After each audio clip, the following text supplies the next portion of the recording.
For more, I want to bring in former CKE restaurant CEO and author of the book, The Capitalist Comeback, the Trump Boom and the Left's Plot to Stop It, Andy Puzder. Andy, you know about running these kind of businesses better than anyone else. Walmart, obviously, pretty cordial there.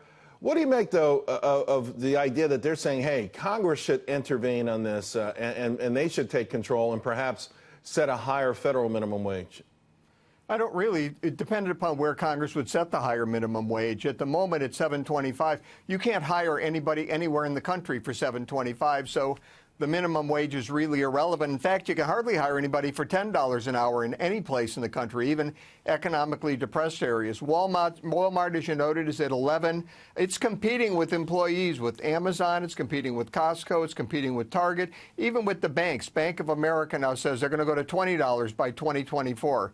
If Bernie Sanders really wants to see wages go up, if people really want to see wages increase to a market level that's high enough for people to do all the things that Bernie Sanders claims they should be, he should be out there encouraging economic growth. Economic growth is driving wages today far more effectively than any minimum wage bill that's ever been passed by the federal government. You've got not only 10 straight months of 3% plus, 9 straight months of 3% plus GDP growth, but for people in retail and for people in restaurants and hotels, it's been 4% for 8 to 10 months. So we're really seeing the kind of wage growth you'd like to see from economic growth. All these proposals, Sanders' proposals, they're just going to kill the growth. Well, but here's the thing, though, and it helped Sanders' position a lot when Amazon did this, right?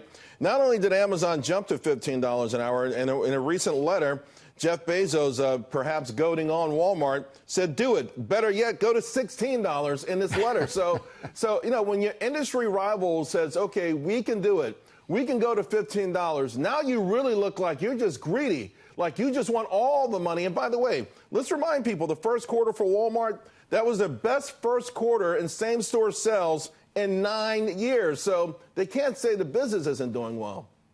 Hey, look, if they want the best employees, if they want employees that can really service their customers, they're going to have to increase their wages, whether or not the government does anything, because, as I said, they're competing with these other companies, these other brands that pay a higher wage. Everybody competes for the same employees, whether it's fast food restaurants or Walmart or Costco or Target. We're all competing for that same group of employees, and Walmart is eventually going to have to increase salaries. The question is, should the government mandate an increase that exceeds what the market is doing? And look, Sanders, I think he's wasting his time. I think $15 an hour is rapidly becoming superfluous. It will clearly be superfluous by 2024 when the bill the Democrats are proposing would take effect. Right. You're going to be paying $15 an hour just if the economy keeps growing, if we follow President Trump's capitalist free market policies, the economy continues to grow, wages will go up without Bernie Sanders. You know, Bernie Sanders has a lot of friends. Math isn't one of them.